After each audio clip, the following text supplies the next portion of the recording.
Muy bien. Es un placer estar otra vez con ustedes después de varios domingos de ausencia debido al viaje que hicimos con el equipo misionero. Y gracias, hermanos, por haber orado, porque honestamente hemos podido experimentar el cuidado del Señor sobre todos nosotros. El Señor arregló todos los detalles grandes y chicos en lo tocante a este viaje. Así que ustedes formaron parte de eso, tal vez no estando en el equipo, pero sí fueron el equipo que nos ayudaron y nos apoyaron a través de oración y, como se indicó en el informe de la semana pasada, con el apoyo inclusive material que demandaba todo esto que hicimos. En esta ocasión voy a comenzar, hermanos, una nueva serie que estoy titulando La dedicación cristiana. Y considero que este es un tema muy importante en nuestros tiempos porque vamos notando que los tiempos han cambiado. Y parece mentira, pero la gente ha cambiado con los tiempos. Y muy especialmente el pueblo de Cristo, lo tocante a cómo celebramos los cultos, pero especialmente la dedicación, el concepto de dedicación. Así que vamos a explorar en las semanas que vienen, comenzando hoy, este tema, para ver de qué manera estamos dedicados y si estamos entendiendo correctamente el concepto de la dedicación. El pasaje que voy a utilizar es Romanos capítulo 12. Voy a leer 2 versículos, pero vamos a trabajar un poco en este capítulo. Y dice en los versos 1 y 2, así que, hermanos, os ruego por las misericordias de Dios, que presentéis, escucha bien esto, que presentéis vuestros cuerpos en sacrificio vivo, santo, agradable a Dios, que es, ¿qué cosa? Vuestro culto racional. No os conforméis a este siglo, sino transformaos por medio de la renovación de vuestro entendimiento, para que comprobéis cuál sea la buena voluntad de Dios, agradable y perfecta. Señor, te rogamos que por favor, al inicio de esta serie, nos ayudes a dedicarnos entendiendo lo que implica tal dedicación. Elevamos esta oración en el nombre de Cristo Jesús. Amén. El culto que a Dios le agrada. Ese es el título de la exposición. Hermano, escúchame bien, esto es muy importante lo que estoy indicando con ese título, porque hoy la pregunta es ¿qué tipo de culto le estamos ofreciendo a Dios? ¿A qué llamamos culto? Honestamente, cuando exploramos lo que en el Internet se está dejando ver, nos damos cuenta que el culto hoy dicta muy lejos de ser un culto que agrade a Dios. ¿Que es culto? Sí, pero no un culto que agrade a Dios. Y hay una serie de factores que nos llevan a esa conclusión, y si no nos llevan, nos tienen que llevar cuando exploramos el tema del culto a Dios y la dedicación a través del lente de las Sagradas Escrituras. Acá el apóstol Pablo, en estos 2 versículos, y especialmente el versículo 1, quiero que noten que nos está haciendo un llamado a la dedicación. Ahora, la dedicación es el acto de comprometernos todos nosotros, usted y yo y todos los creyentes que han venido a los pies de Cristo, con el Señor. Y esto implica de parte nuestra un compromiso absoluto y una entrega sincera de nuestros tiempos, es decir, en la vida diaria, una entrega también de nuestras energías, de nuestros recursos, los talentos con los cuales el Señor a veces nos trae a este mundo, algo que a veces traemos desde la cuna, y especialmente el compromiso de nuestros dones con los cuales nos ha dotado el Señor para el servicio a Dios y sirviendo a otros, que en definitiva es por extensión un servicio al mismo Dios. Y ese tipo de compromiso o dedicación conlleva de parte de la persona consagrada una voluntad firme, incólume, que no está cambiante, que un día está aquí y otro día está allá. Una conducta y una vida totalmente determinada, una entrega absoluta para alcanzar lo que el cristiano persigue en el nombre del Señor. Y lo hacemos, ese compromiso, superando todos los obstáculos que se interpongan para nosotros poder lograr ese objetivo y haciendo los sacrificios correspondientes. Porque dedicarse a Dios verdaderamente implica hacer una serie de sacrificios en nuestras vidas.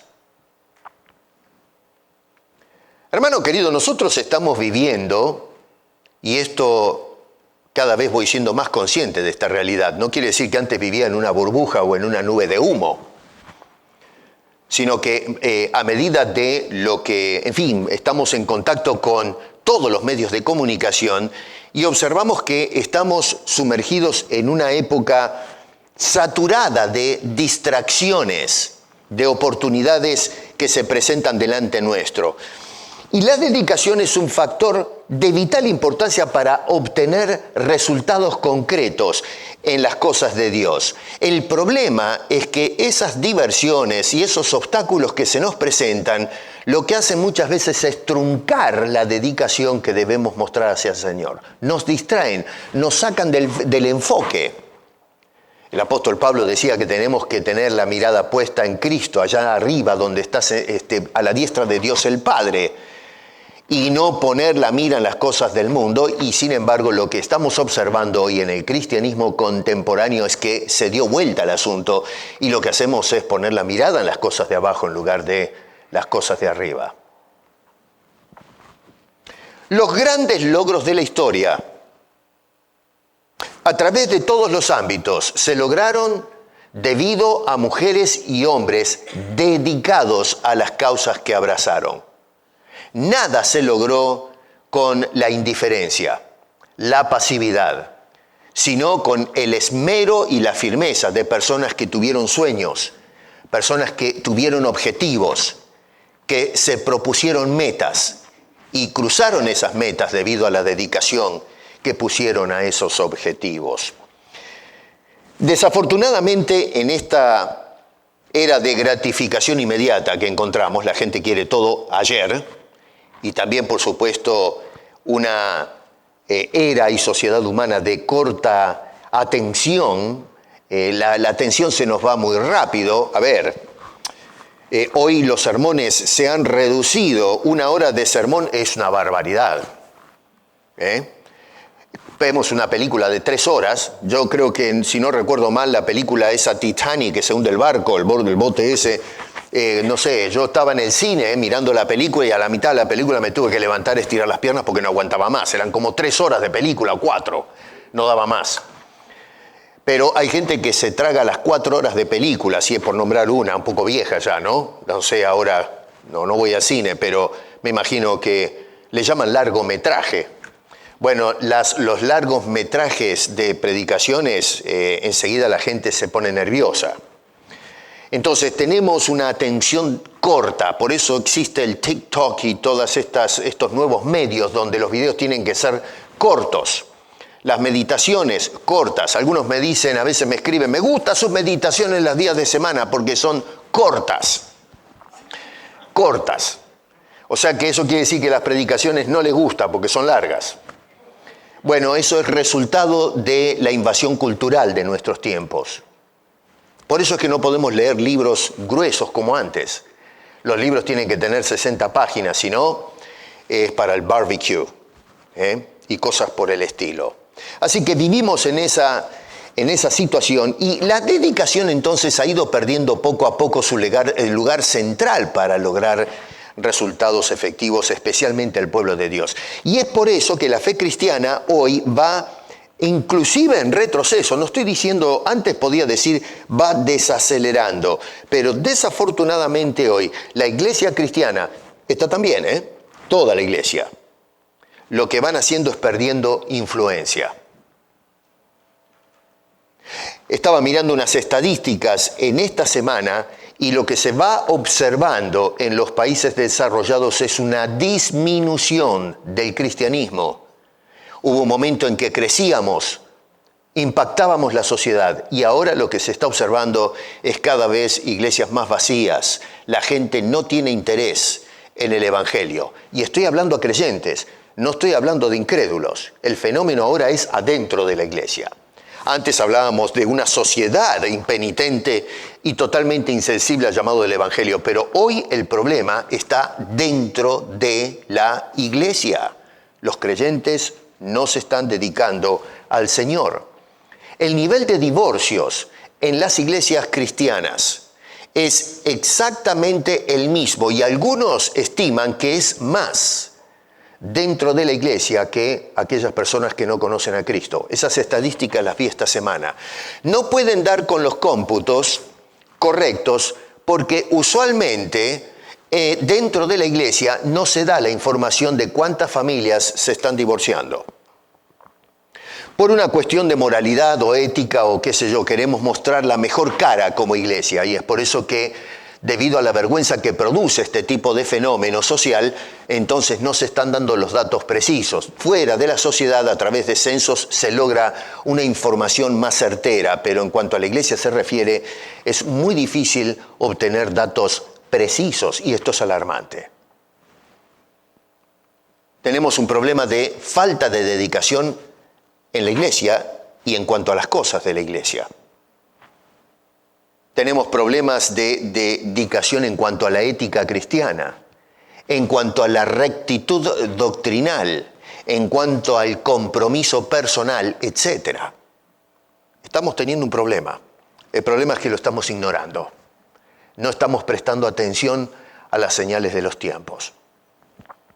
Entonces lo que vamos a hacer en estas semanas es explorar precisamente este tema que me parece de vital importancia y muy vigente, que es el tema de la dedicación cristiana. El apóstol Pablo escribe esta carta de Romanos que sin duda es, y esto no lo digo yo, sino que hay consenso en este asunto, es la carta más teológica de todas las que escribió el apóstol, sin restar mérito a las otras, no se malentienda esto, pero esta carta está cargada, es un manual de teología. Y Pablo aborda temas muy importantes, por ejemplo, la gravedad del pecado, habla de la doctrina de la justificación, habla de cómo debemos andar o vivir en una forma espiritual, inclusive aborda el tema de qué papel juega Israel en el plan de la salvación del Señor y otro tipo de temas que encontramos, si ustedes después quieren, se pueden leer toda la carta y lo van a encontrar, ¿no es cierto? Ahora por correr no me puedo poner a enlistar de todas las cosas que habla este hombre.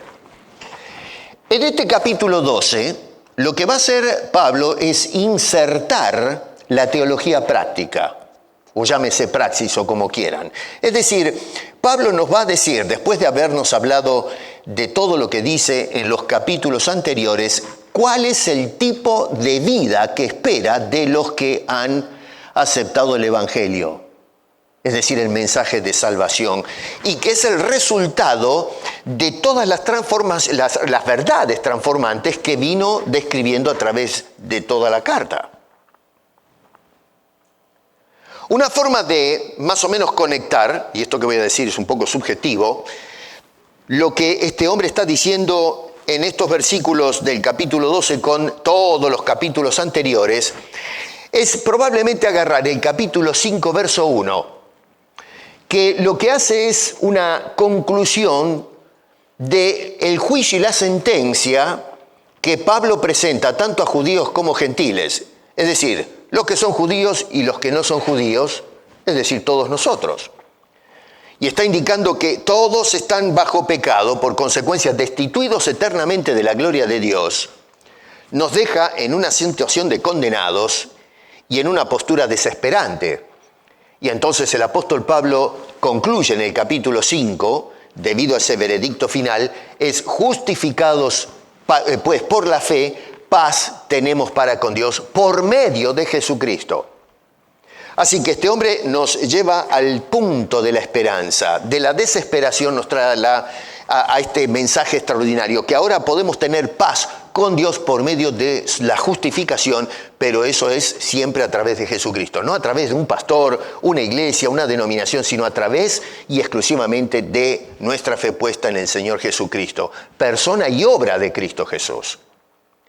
Y entonces ahora, dice este hombre, habiendo sido justificados y estando en paz con Dios, dice, ahora os ruego por las misericordias de Dios que presenten vuestros cuerpos en un culto agradable a Dios, que es el culto racional. ¿Se dan cuenta cómo podemos enlazar todo lo que dice anteriormente con esto? Ahora, digo subjetivo esto porque otro podría tal vez agarrar otro versículo en los capítulos anteriores y enlazarlo con esto que dice en el capítulo 12 el apóstol San Pablo. Yo, desde la perspectiva de cómo abordo el pasaje, hago esta conexión. No, te repito, no quiere decir que esa es la única conexión que se puede hacer. Ahora, noten ustedes que el apóstol, hay una palabra que es clave que tenemos que tener en cuenta y está en el versículo 2. Y la palabra es transformaos. Está ahí, observes, estamos en el capítulo 12 de Romanos, síganme con sus Biblias. La palabra es metamorfó, de ahí viene la palabra metamorfosis. Y esa es exactamente la misma palabra que utiliza San Mateo en el capítulo 17, verso 2, hablando de la transfiguración del cuerpo de Jesús o la estampa de Jesús cuando fueron al monte. Aquel famoso monte donde se produjo este fenómeno. Mateo captó la idea o la escena y nos dice ahora por inspiración, y se transfiguró, hablando de Jesús, delante de ellos.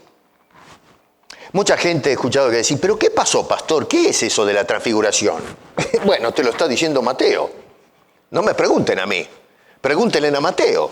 Mateo, ¿cómo es esto de la transfiguración? Bueno, ahí lo dice, resplandeció su rostro como el sol. Simplemente hay que leer la Biblia. A veces vamos y les preguntamos a estos charlantines hoy que ganan plata diciendo cualquier cosa y entonces nos dicen la transfiguración fue una cosa que sea mística, que sé cuánto, pero te lo está diciendo el texto. Así que todo eso está de más. Dice que el rostro de Jesús resplandeció como el sol y sus vestidos se hicieron blancos como la luz. O sea que ahí está el meollo del asunto. Y esto que está describiendo Mateo implica entonces un cambio radical y visible en la imagen externa de Jesús. Hoy podríamos decir, bueno, se hizo todo como luz. Es más o menos para darnos una idea de esa experiencia que tuvieron estos hombres cuando el Señor se cambió.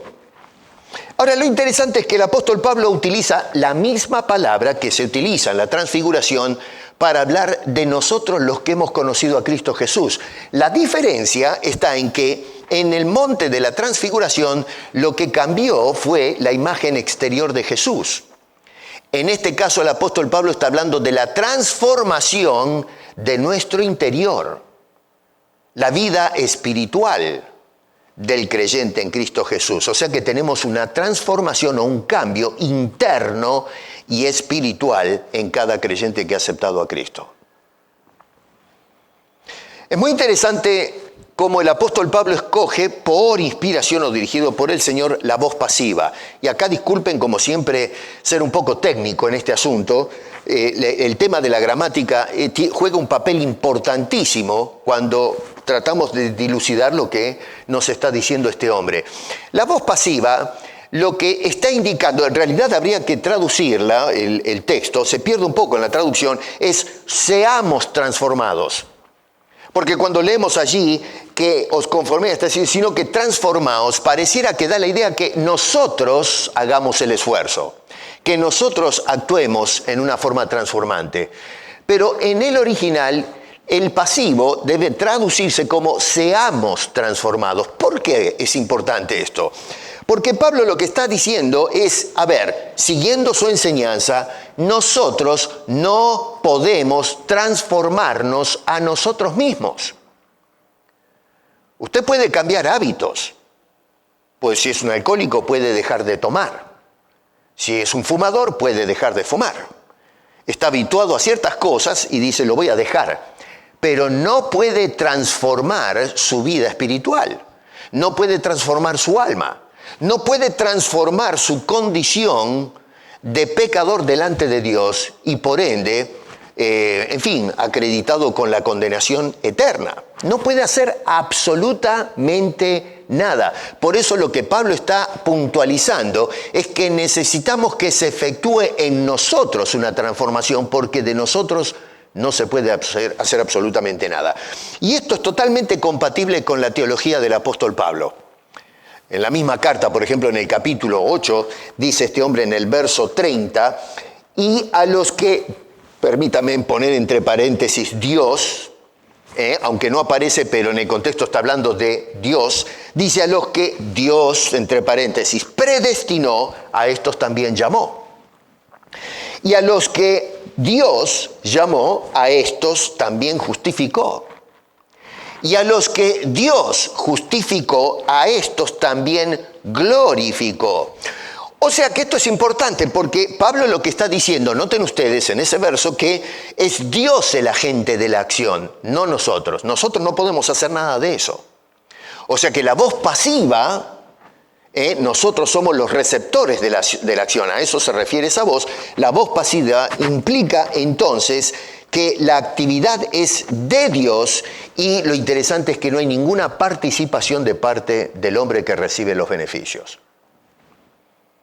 Me llama poderosísimamente la atención cómo se utilizan todos los verbos en ese verso 30 del capítulo 8 en pasado. Es una cosa tremenda. Esto es para, romper con todos los esquemas de las interpretaciones humanas en cuanto a la obra de Dios y la participación que tiene el creyente. Podemos decir, bueno, sí, está bien, Dios, predestinó, llamó, justificó, pero el tema es que no todos los salvos fueron justificados todavía. Hay personas que todavía no aceptaron a Cristo. A lo mejor hay alguien acá en medio nuestro que no aceptó a Cristo, por lo tanto no está todavía justificado. Pero Pablo está hablando en pasado, no está diciendo a los que todavía va a justificar. Y todavía, fíjense en ustedes que cuando dice glorificó, ya está hablando ahora de todos los creyentes, pasados, presentes y futuros, y está diciendo, no dice los voy a glorificar o Dios los va a glorificar, ya los glorificó. ¿Qué está tratando de decirnos Pablo con eso?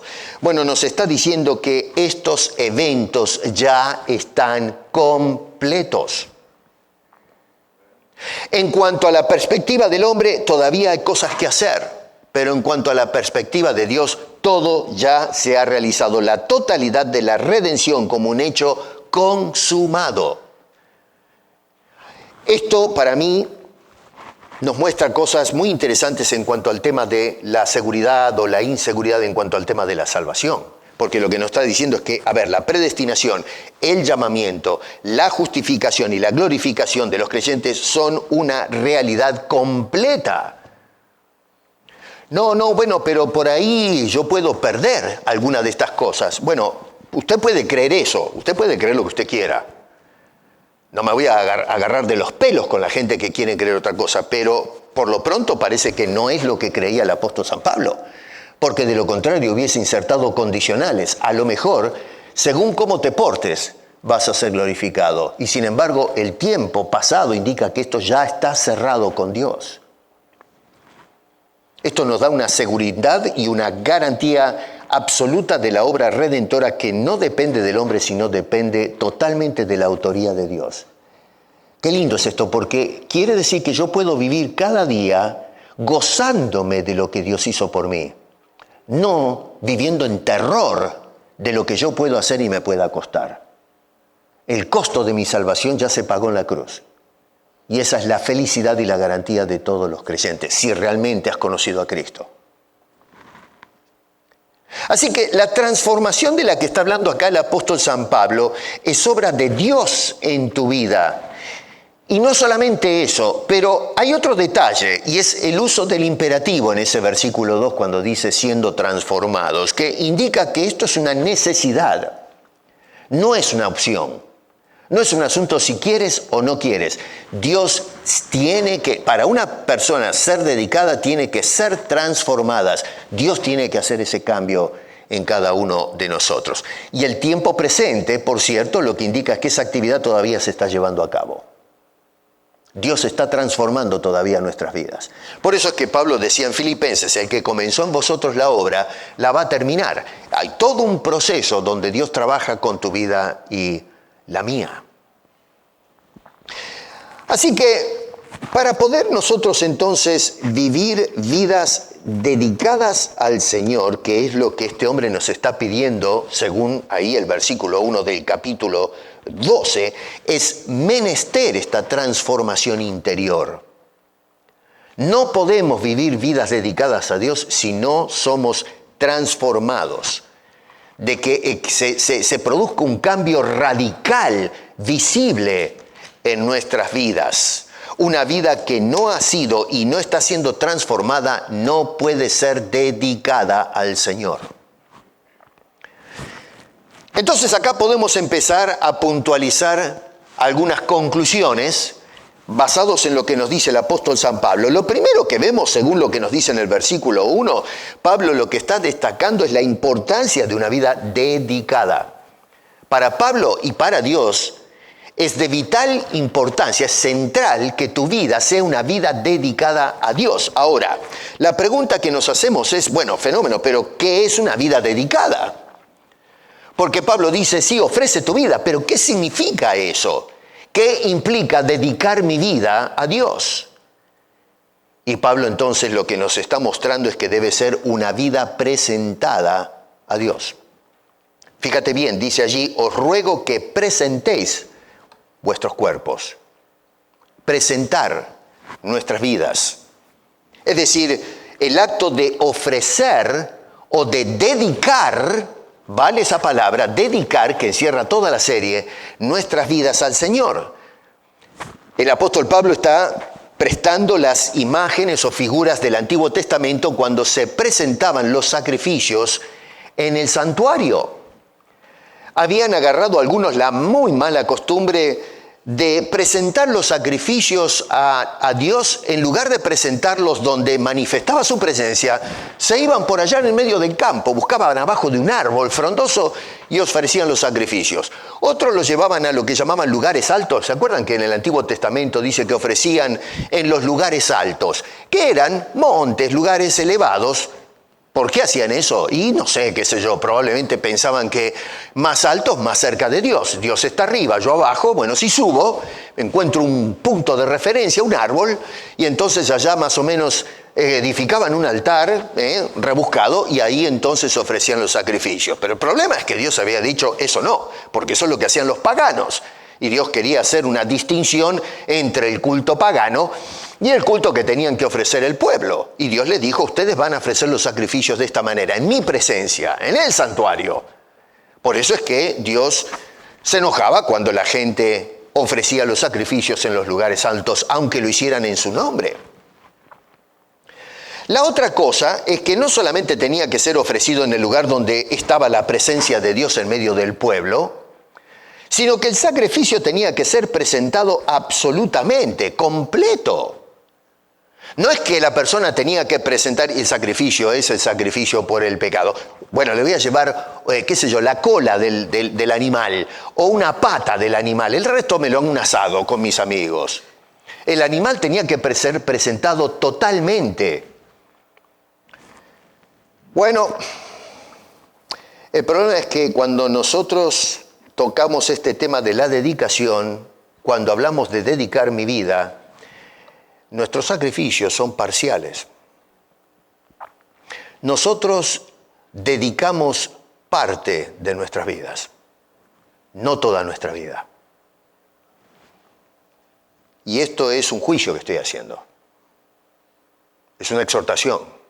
Tú sabes, y yo sé, que tú no estás dedicando toda tu vida al Señor. La Iglesia Bautista Castellana y todas las iglesias de Cristo hoy están pecando porque están entregando no toda su vida al Señor. No estamos dedicando todo al Señor. ¿Quieres evidencias? Mira los bancos.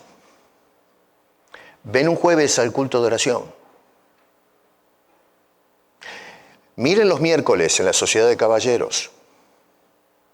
No sé cómo serán los cultos de las damas o los jóvenes. ¿Qué es más importante cuando tú no estás donde debes estar? Cuando nosotros no estamos en la iglesia o no estamos donde debemos estar, estás dedicando ese tiempo a algo que puede ser holgazanería, televisión, dormir, lo que sea. Pero en ese momento estás considerando ese algo más importante que el tiempo que tienes que darle al Señor. Y yo me incluyo en esto, porque la palabra nos habla a todos.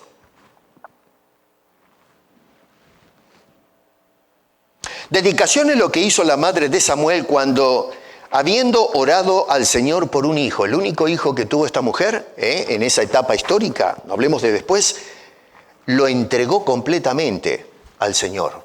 Lo que me diste te lo doy. ¿Sabe lo que es para una mujer dar a su hijo? Eso es dedicación.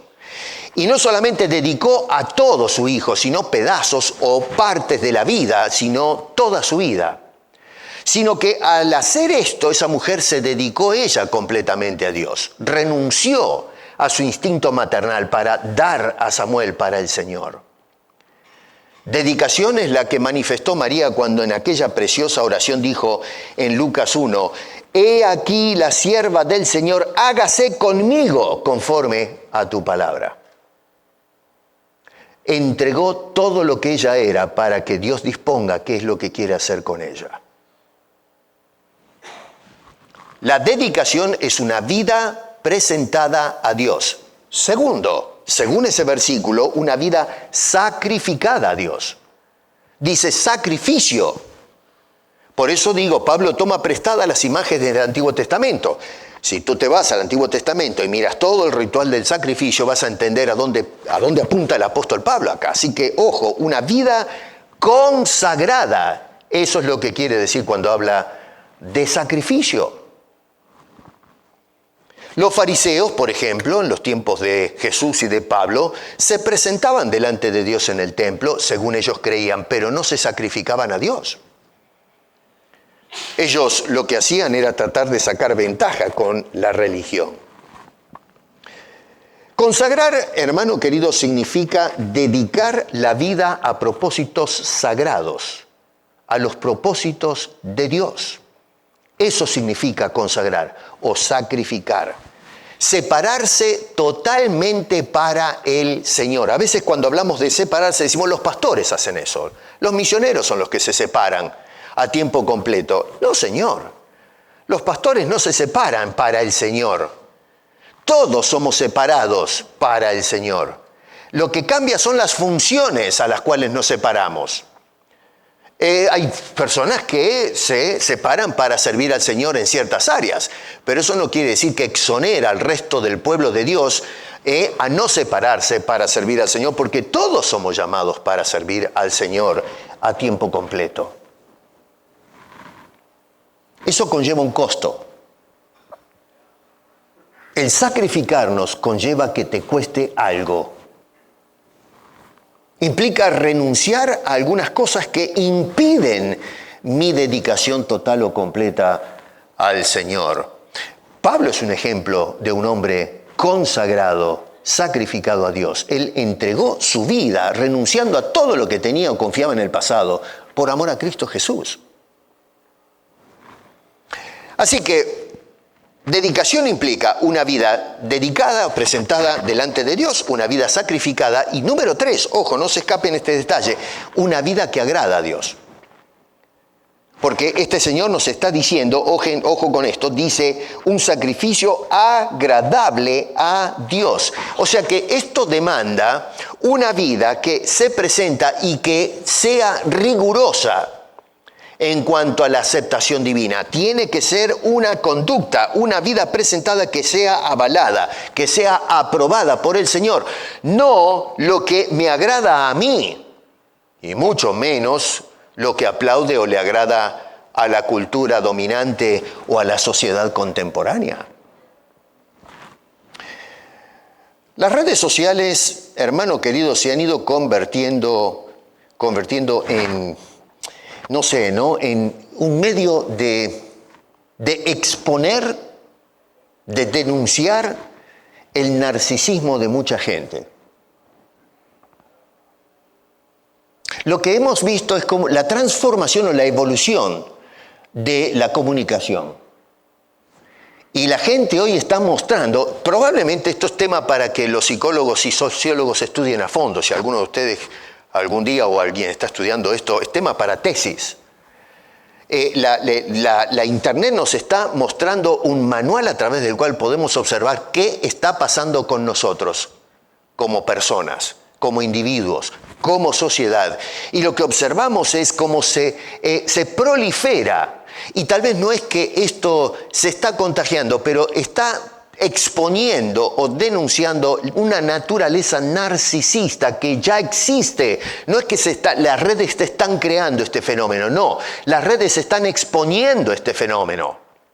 Es como una ventana que antes estaba cerrada porque no existían estos medios, pero ahora se abrió esta ventana a través del Internet y estamos entrando en la vida privada, en el corazón, en los pensamientos del individuo en sociedad. Y lo que observamos en el ser humano hoy es una persona que es narcisista. Se ama tanto, es tan ególatra, que lo que hace es buscar la aceptación o aprobación de todos los contactos que logran a través del Internet. Los cristianos meten sus imágenes para ser elogiados, aplaudidos, para que me den el famoso me gusta. Y guay, y ya lo he dicho otras veces, que me pongan un no me gusta, nos agarra un ataque de pánico, se acelera el corazón, me sube la presión arterial. Por poco no nos cortamos con una navaja las venas, porque tengo 4 disgustos, o gente que me hizo un comentario negativo, nos queremos tirar del 100 Tower para abajo.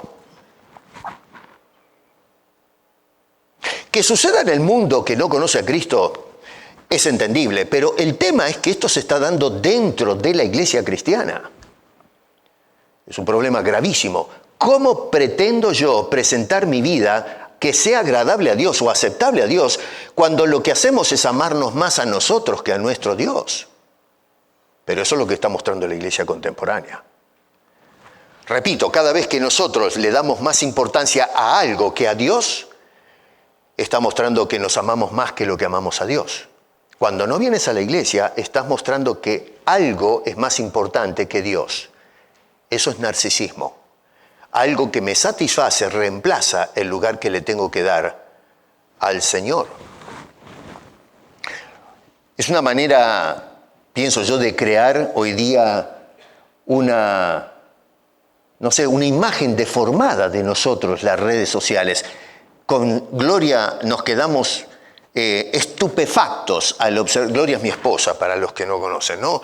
Miramos cómo hoy día, ayer me estaban mostrando la foto de una señora que hay que revocarla porque se cae a pedazos. Y pone la foto de una persona que no llega a los 25 años. Hermosa, piel de porcelana. Me mostró la foto real. Y yo digo, ¿pero qué es esto? Es una cosa de locos. Estábamos hablando con unos hermanos que ahora existen estos medios hay un problema con el contacto entre las personas de diferente género y entonces quieren ver si, en fin, no consiguen parejas o los hombres, no sé, han perdido la iniciativa, qué sé yo, con este asunto de la masculinidad tóxica, los hombres andan más asustados que perro en cancha de bocha. Y entonces no se acercan a una mujer qué sé yo, les tienen miedo. Antiguamente parecíamos babosos corriendo atrás de la mujer, ahora cuanto más lejos mejor. Y las mujeres están desesperadas, no nos dan bolilla. Bueno, aguántensela, ¿qué quieren ustedes? Nos metieron en este lío, los hombres no quieren saber nada. Y resulta que las señoras muchas veces salen en estos apps para buscar una pareja y ponen las fotos, y los hombres también, y dicen, los hombres no me dan bolilla. Y no le dan bolilla porque cuando se produce la cita y ven que la foto, la chica que está viendo ahí adelante o el hombre que ve ahí adelante no es el de la foto, salen corriendo, ni siquiera, ni bien entra a la puerta, desaparecen. Sí, vivimos una vida superficial, una vida de la mentira. No nos queremos mostrar como somos. Lo que nos tiramos encima son camuflajes donde escondemos nuestra verdadera identidad. Y eso habla de un serio problema, no solo del hombre en sociedad, sino de los creyentes, porque también lo estamos haciendo. Buscamos agradar a las masas. Buscamos agradarnos a nosotros mismos en lugar de buscar agradar a nuestro Dios. A veces le damos a Dios lo que a mí me gusta. El problema es que a veces lo que a ti te gusta no le gusta a Dios. Y lo que a Dios le gusta, a veces no nos gusta a nosotros. Si ustedes les preguntan a los cristianos hoy, ¿le gusta a usted ir a la iglesia? Le van a decir que sí. Porque no puede decir que no. Imagínense que un pastor comienza a hacer un survey diciéndole a la gente, ¿a usted le gusta venir domingo a la iglesia? ¿Le gusta escuchar el sermón? Sí, pastor, amén. Amén. Sí, cuentos chinos, que amén. Cuando vemos que la persona dice amén, pero no lo vemos todos los domingos, eso está hablando de que, no señor, no me gusta. Me gusta estar haciendo otra cosa. El culto de oración lo mismo. Estudios, talleres, lo que sea. Tenemos que sincerarnos con este asunto. Tenemos que terminar con el cuento, con la fantasía, la mentira. Porque el problema es que, nosotros podemos mentirle a todo el mundo. Podemos decir amén. Pero el tema es que no podemos escondernos de Dios que ve lo que hay en el corazón. La gente sí, podemos decirle, mire, ¿saben? Esta es mi imagen. Y nosotros lo que hacemos es, a través de los sentidos, captar la imagen que nos venden. Pero con Dios es diferente. Dios puede ver lo que está transformando, lo que hay adentro nuestro. Y ve que no está en sintonía con la voluntad de Dios. Una vida agradable a Dios es una vida de culto a Dios. Una vida de adoración, de devoción, de servicio constante y absoluto a Dios. No un día de la semana y, ojo, 2 horas. A veces decimos, ¿el domingo qué es, hermanos? Es el día del Señor. Vamos, el día del Señor. Estamos mirando el reloj para salir corriendo del culto. Porque dentro del día del Señor tenemos que, es parte de ese día, es mío. Y ojo, porque cuando se trata de ir al culto, no nos aguantamos 2 horas, porque sumamos al reloj desde que salimos de casa. Es decir, primero, desde que me levanto. El día del Señor, ese asunto del sacrificio, que lo que yo le doy a Dios no comienza cuando comienza el culto. Me tengo que levantar otra vez para ir a la iglesia. O sea, a las 7 ya empezó el sacrificio. Cuando sonó la alarma, me tengo que bañar, me tengo que afeitar, me tengo que tirar el ropero encima, agarrar el auto, tragarme el tráfico, llegar al culto, 2 horas. Y después tengo que salir y tengo que irme otra vez para casa, 2 horas y pico más. Llegan las 3, 4 de la tarde a su casa cansado y dice, la verdad que Dios se podría quedar bien contento con el sacrificio que estoy haciendo. Así pensamos, Usted sabe que pensamos así. Y decimos, el domingo es el día del Señor. No, es tu día. Lo que estás haciendo, agarrando tu día y diciendo, al Señor le voy a dar el diezmo. 2 horas de culto. Mentira, no es el día del Señor, a lo menos para nosotros. Es mi día de descanso, es mi día libre y lo que voy a hacer es dedicarle al Señor parte de ese día.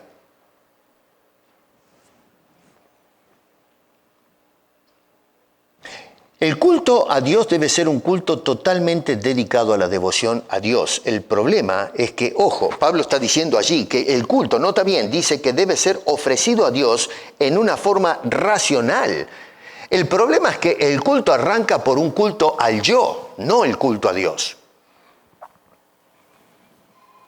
La palabra esta logikos, la palabra que se traduce como racional, de ahí viene la palabra lógica en nuestro idioma español. Lógicos significa que nosotros estamos ofreciendo a Dios un culto, un servicio, una devoción que es razonable, que es coherente, que estoy haciendo algo que lo comprendo. ¿Por qué estoy haciendo esto que acabamos de celebrar hace un momento? Bueno, porque tenemos la costumbre de hacerlo todos los meses. Bueno, eso es irascible.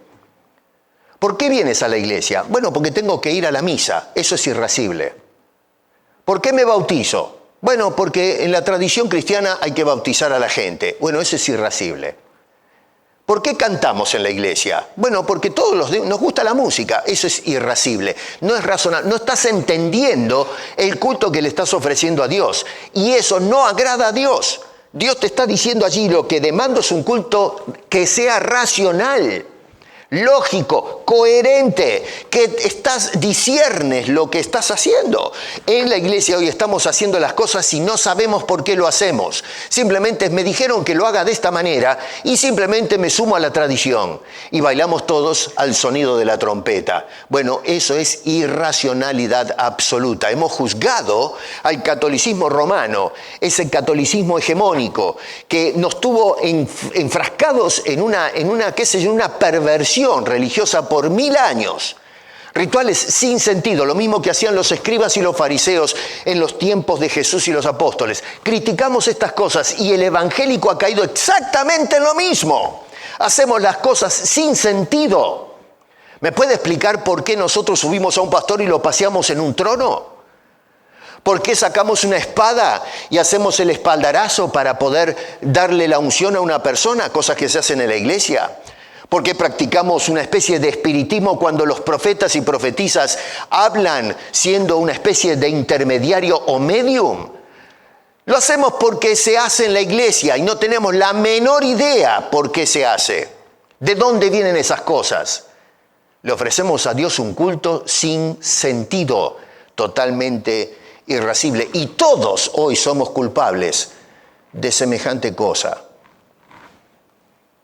Un culto ilógico, un culto que es imprudente, sin juicio, es aquel culto incoherente con la voluntad divina basado en motivaciones irracionales como la idolatría, prácticas supersticiosas, sacrificios sin sentido, sin propósito, sin entender lo que se hace, el culto a la personalidad, a la cultura narcisista, al amor propio de las personas. Nosotros vamos a la iglesia porque a mí me gusta lo que se hace ahí, no eso le gusta a Dios.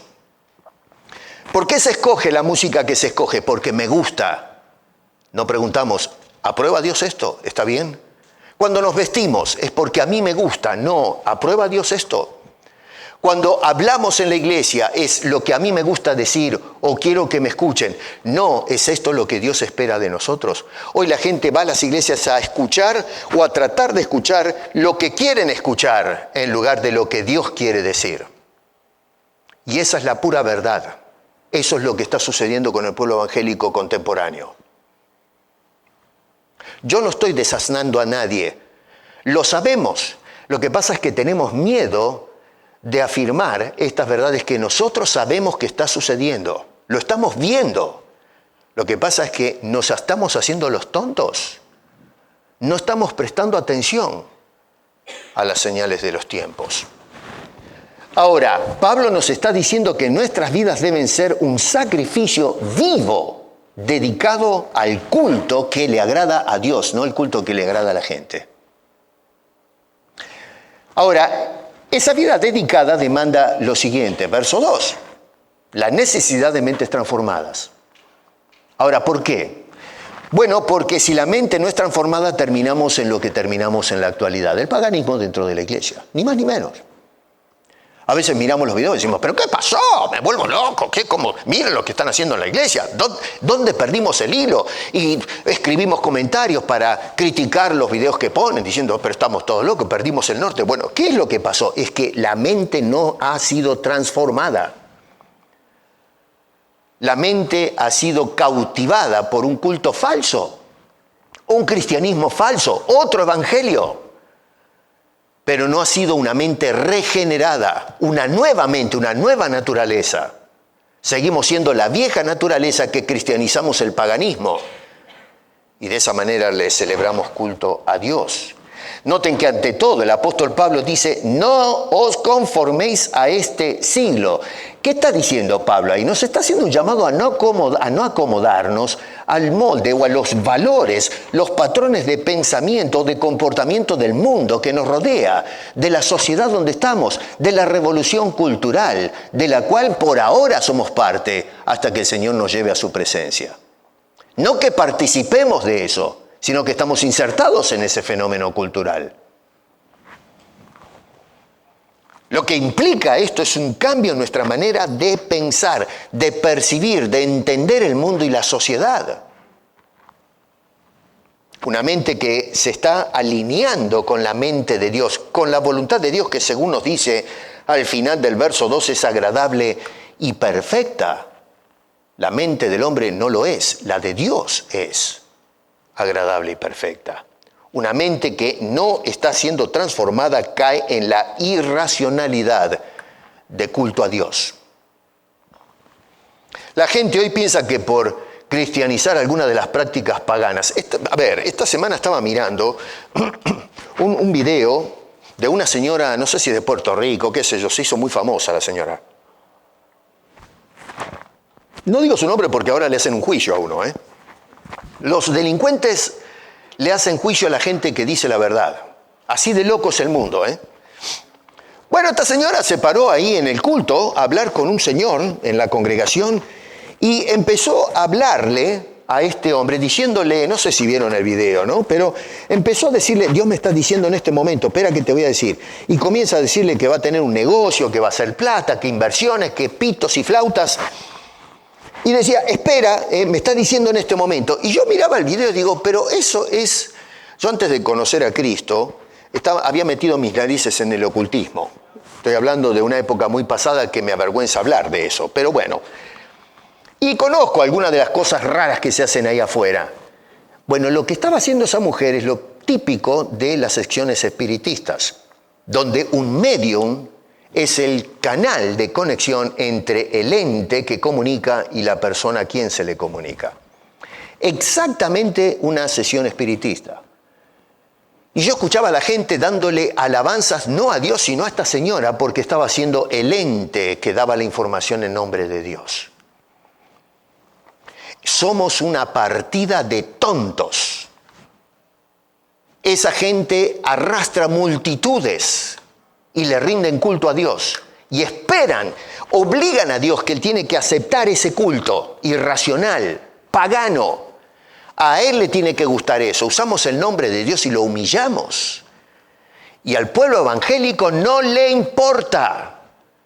No hacemos nada. Han invadido las iglesias, las han secuestrado. Somos incólumes en nuestra irracionalidad. Es algo terrible. La gente piensa hoy que por cristianizar un montón de cosas propias del paganismo ya estamos haciendo la voluntad de Dios. Todo lo contrario, cada vez que metes algo que no está en las Escrituras, estás defraudando a Dios y no solamente eso, pero estás pecando en un grado colosal. Un culto que a Dios no le puede agradar. Cuidado, hermano querido, rendir culto no significa que le estás rindiendo culto a Dios. Dios no demanda culto. Demanda culto a Él exclusivamente y un culto que sea comprendido, que lo que haces tienes que entender bíblicamente por qué lo estás haciendo. Es necesaria la transformación de nuestra manera de pensar para que, según el verso 2, comprobemos cuál es la voluntad buena de Dios. Número 3, versos 3 al 8, ahora Pablo miren cómo va a mover la idea y la va a extender, porque nos habla de la necesidad de transformación en la manera de pensar de uno mismo. Quiero que observes la dinámica, porque no te confundas, no es que está repitiendo lo mismo. No, está hablando de Dios espera dedicación, que dediques tu vida totalmente a Dios, que le rindas culto racional a Dios. ¿Entienden eso? Para lograr ese objetivo tiene que cambiar tu manera de pensar. No puedes venir a hacer culto a Dios de la manera como pensabas antes. No, Señor. Tienes que cambiar toda tu manera de ver las cosas. Y ahora, esa transformación en tu manera de pensar tiene que afectar tu relación contigo mismo delante de Dios. Tienes que tener un cambio en tu manera de pensar de ti mismo. Eso lo vemos en los versos 3 al 8. Lo sintetizo ahora por amor a la brevedad en el verso 3 donde dice, digo pues, ese pues dice, debido a lo que te dije en los versos 1 y 2, ahora nos dice esto, por la gracia que me es dada a cada cual que está entre vosotros, es decir, los creyentes, que no tenga más alto concepto de sí que el que debe tener, sino que piense, otra vez mira, la cabeza, piense de sí mismo con cordura, conforme a la medida de fe que Dios repartió a cada uno, no el pastor, el apóstol, lo que yo, Dios. ¿Por qué? Porque, a ver, si nosotros no miramos la forma en que juzgo quién soy y cómo soy, vamos a terminar cayendo en el mismo narcisismo de la sociedad. Pablo, a ver, le está dando un golpe letal en la nuca justamente a esta tendencia narcisista de nuestra sociedad y el narcisismo dentro de la iglesia. ¿Pero qué nos creemos que somos nosotros? Nos pensamos que tengo más valor delante de Dios porque tengo ciertos dones o ciertas cualidades, pero ¿quién nos creemos que somos? Cuando Dios nos da mandamientos, a ver, ¿por qué los mandamientos se aplican a unos pero a otros no? Nos citamos el versículo de Hebreos cuando dice, no dejéis de congregarnos porque algunos tienen por costumbre. ¡Amén! ¿Quién va a decir no a eso? ¡Amén! Bueno, pero eso es para el hermano Pepe. Para mí, no. Yo tengo otras cosas que hacer. O sea que Pepe es un vago que no hace nada y usted es una persona muy ocupada y tiene que atender esas cosas. O sea que tiramos el versículo por la ventana. Se lo tiramos en la cabeza a Pepe, pero no se aplica conmigo. Cuando hablamos de andar en el espíritu, bueno, mírenlo a Alberto, Juana, Enrique, esos andan como la patada. Pero yo, bueno, Dios es amor y es comprensible y tolerante. O sea que para ellos sí, para mí no. Vamos, señores, por favor. ¿Quién nos creemos que somos?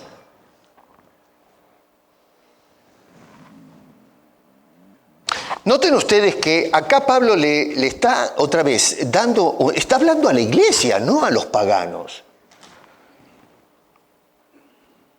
La iglesia no es un lugar de competencia para los cristianos, donde yo hablo en lengua, soy más espiritual que tú.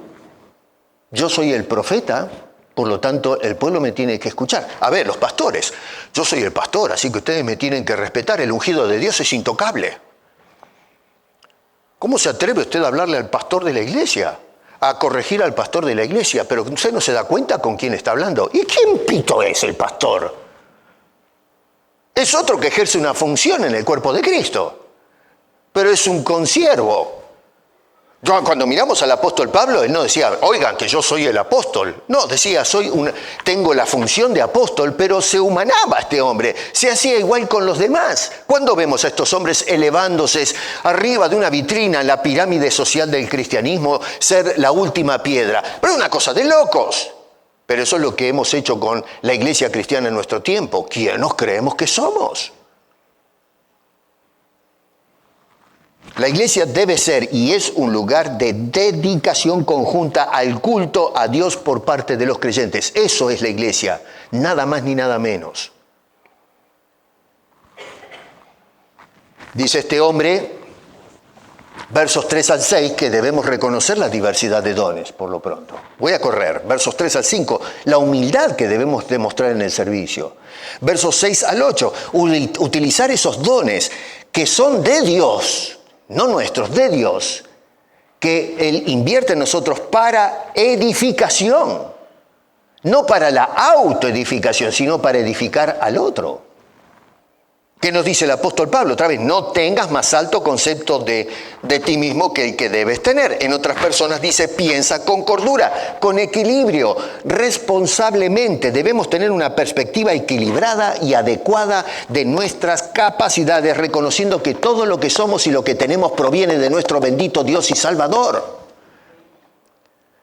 Eso es lo que nos dice el apóstol Pablo cuando le escribía a los hermanos en Filipos. Les decía en el capítulo 2, verso 3, nada hagáis por contienda o vanagloria, no para pelear o competir con el otro o inflarte el ego. Dice antes bien con humildad, bajando, desinflando el pecho. Es decir, estimando cada uno a los demás como superiores al mismo. La persona que estima que es superior a los demás dice, a mí nadie me puede enseñar nada. ¿Qué te crees? Pero cuando estimo al otro superior a mí, siempre estoy abierto para aprender, para escuchar. No importa qué tanto sepa, pero la actitud de humildad me lleva a escuchar.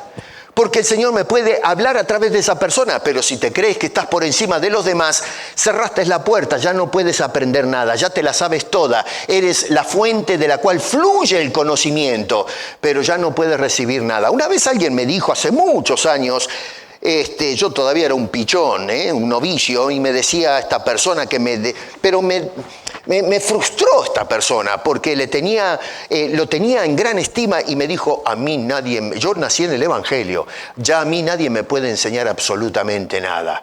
Rompió la burbuja ese hombre, me marcó, me enseñó algo, pero me marcó. ¿Cómo puede ser que una persona madura supuestamente en la fe le diga a un novicio en la fe, a mí nadie me puede enseñar nada? Así que entonces, ¿Dios no puede enseñarle nada? ¿Quién te crees que eres?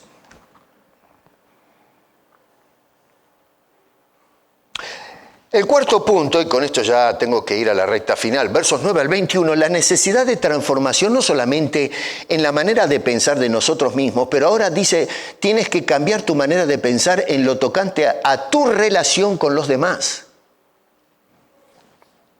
Fíjate, verso 10 dice, amaos los unos a los otros con amor fraternal en cuanto a honra, prefiriéndoos unos a otros, etc. Pero esa primera parte es importante, es la introductoria. Dice, amaos los unos a los otros con el amor, y define el amor, con amor fraternal. Porque mirás las películas de Hollywood y dices, ay, cómo se aman los actores, miren el personaje, ¿no es cierto? Amor, ¿qué amor? Eso no es amor, es cualquier cosa. El amor tiene que ser el amor bíblico, el amor fraternal. Eso quiere decir amor entre hermanos. Incluso, ojo, llegando el caso que, como dice en el verso 14, os persigan. Nota que dice, bendecid a los que os persiguen. Porque no todo es color de rosa. Cuando nos identificamos o nos alineamos con Dios, es posible que nos tiremos a la sociedad de encima. En cuanto a las relaciones fraternales, versos 9 al 13, nos deben caracterizar por la dedicación mutua. Dice este hombre, verso 9, el amor. Versos 10 al 13, prefiriéndonos unos a otros. Una actitud de amor y de respeto mutuo. ¿Nos respetamos los cristianos o nos tiramos los bancos? Es para que usted lo piense eso. Verso 13, la hospitalidad. Ayer tuvimos en la casa de una familia que nos abrió las puertas, la hospitalidad. Acabamos de venir de Cuba. Como nos ofrecían todo lo que tenían, la casa completa. Invadimos la casa de los hermanos. Nos daban las camas donde dormían sus hijos. Sacaban a los hijos, los tiraban para allá. Usted váyase a dormir a donde escucha el perro. Pero acá ahora se van a dormir estos gringos. Eso es hospitalidad. Nos ponían lo que tenían. Pero eso es lo que está diciendo el apóstol Pablo, que practiquemos la hospitalidad, que abramos nuestro corazón, no solo a la puerta de la casa, pero abrir el corazón diciendo, bienvenido, hermano. No, a veces lo que hacemos es tirar el portazo y decir, qué bienvenido, mejor no venga. En cuanto a las relaciones generales, ya estamos hablando de fraternales, pero se va moviendo un poco a la órbita de afuera también, es decir, mezcla las dos. Dice este hombre en verso 14, bendiciendo. Verso 15, perdone que corro, empatizando. A ver, fíjate bien, gozaos con los que se gozan, llorad con los que lloran.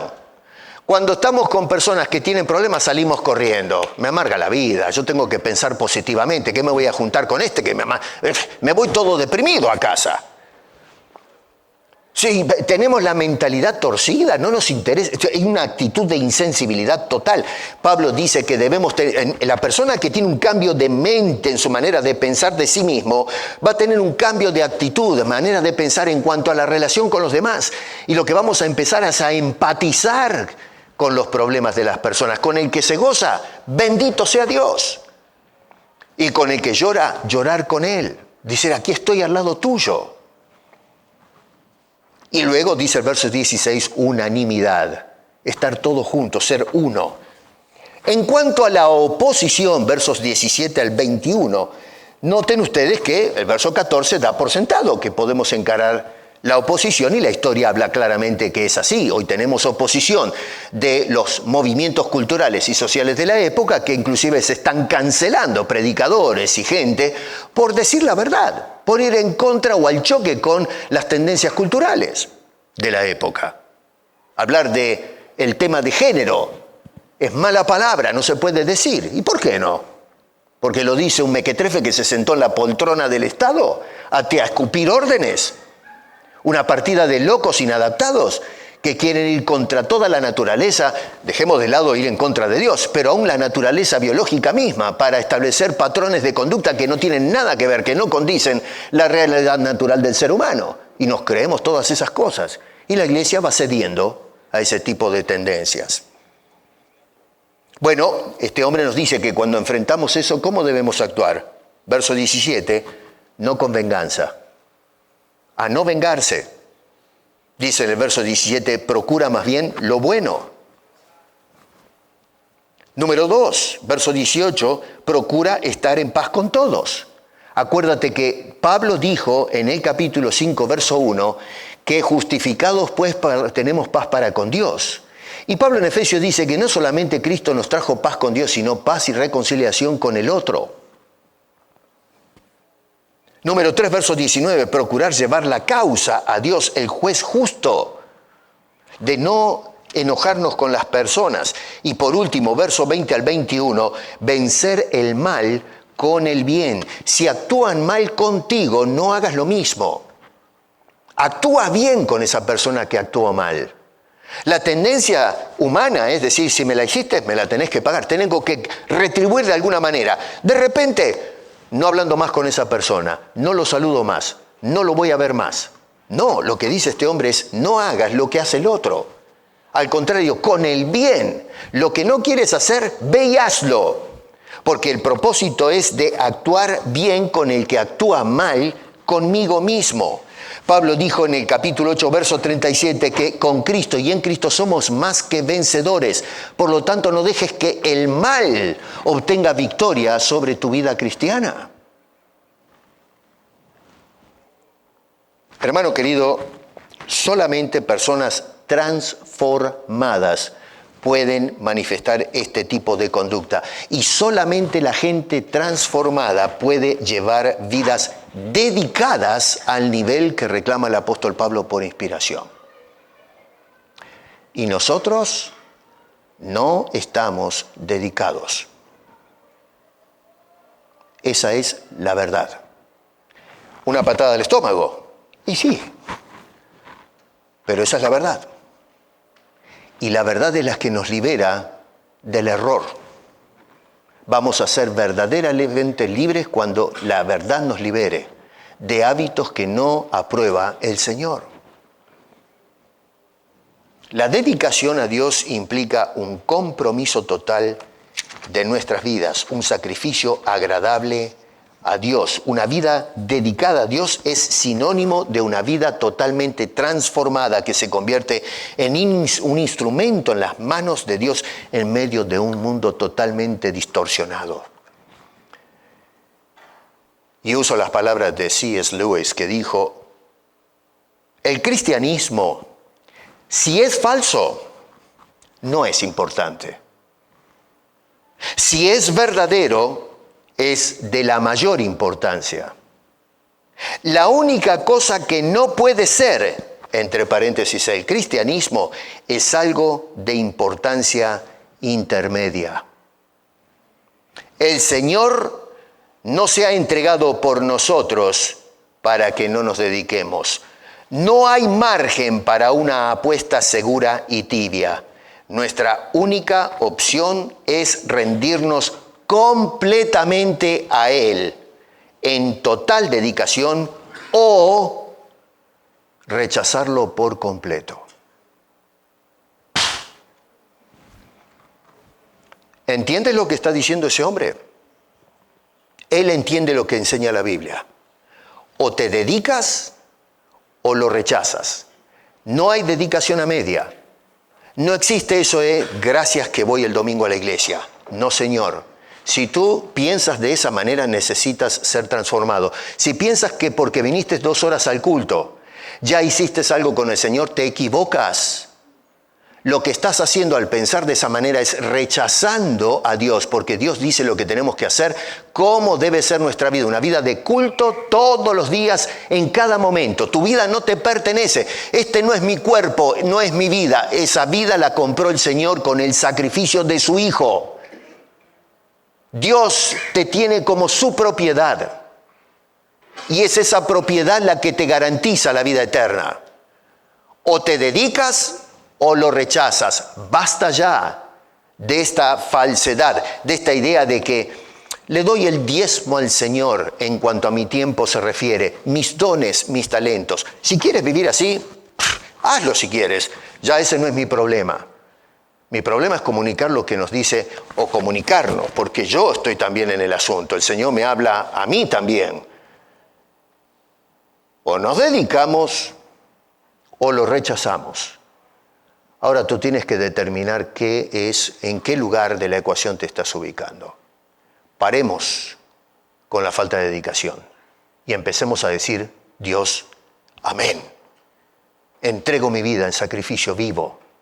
Mi culto al Señor, el culto que tú apruebas, el culto que tú buscas, el culto que te agrada y el culto que Dios busca es no que estés aquí escuchando música o escuchando un sermón, sino que tu vida esté totalmente entregada al Señor, aquí adentro y afuera, todos los días, en tu hogar, en tu trabajo.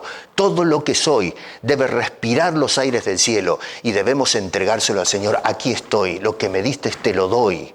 Me diste la vida y te doy mi vida para tu gloria, para que la uses para dicha gloria. Ojalá, mi querido hermano, que esta serie que comenzamos hoy pueda impactar nuestro corazón y determinarnos a dedicarnos sinceramente al Señor de aquí en adelante.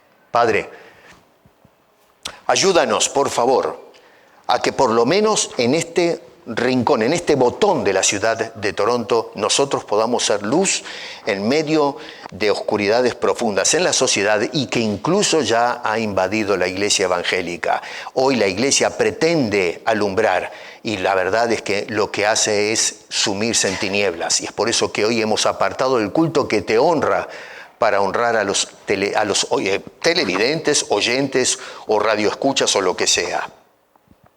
Ayúdanos, Señor, a poder recibir la transformación que viene de tu mano en nuestra manera de pensar, de percibir las cosas, de conocer cuál es tu buena voluntad agradable y perfecta para rendirte culto que honre tu nombre y tu gloria.